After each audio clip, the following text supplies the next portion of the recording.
Here working on the Scion XB. Initially there was a little dongle hanging down here. I thought it was like an aftermarket alarm system, or controlled the locking system. Maybe the OEM one had burnt out.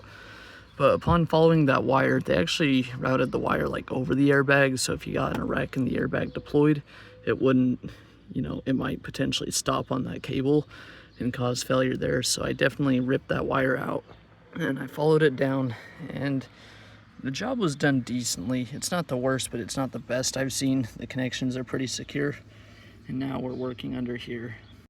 And upon further research, it seems to be some sort of kill switch or fob system.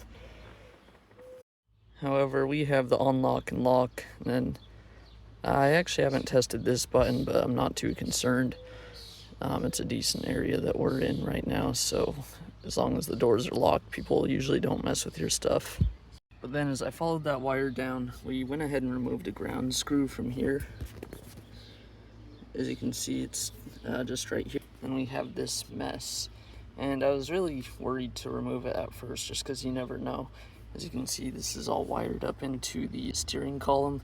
So there's a lot going on here. Thankfully, the job was done decently. Oftentimes, you'll buy an older car and there's some aftermarket thing installed and it's just done terribly, whether there's electrical tape everywhere or just wires spliced or hanging, or two positive wires touching, creating a short.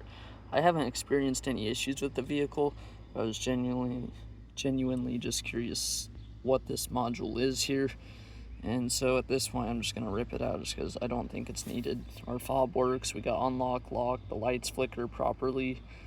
And then as I'm slowly removing things, I went ahead and removed all the fuses first.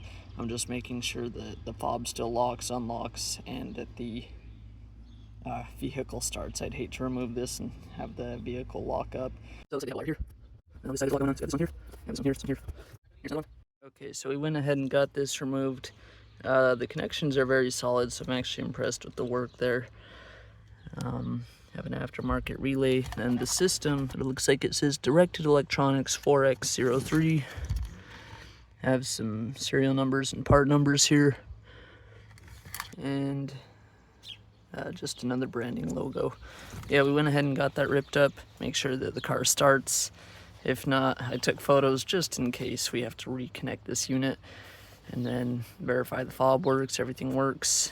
One thing that was confusing is up under the dash, we have this plug here that seems to go to the brake pedal, and it had a wire going into that, so I don't know if that's a sensor, how that would even matter when tying into the brake pedal, but just thought that was interesting. I don't know much about the aftermarket car alarm installation, but let's go ahead and get everything situated and plugged back up.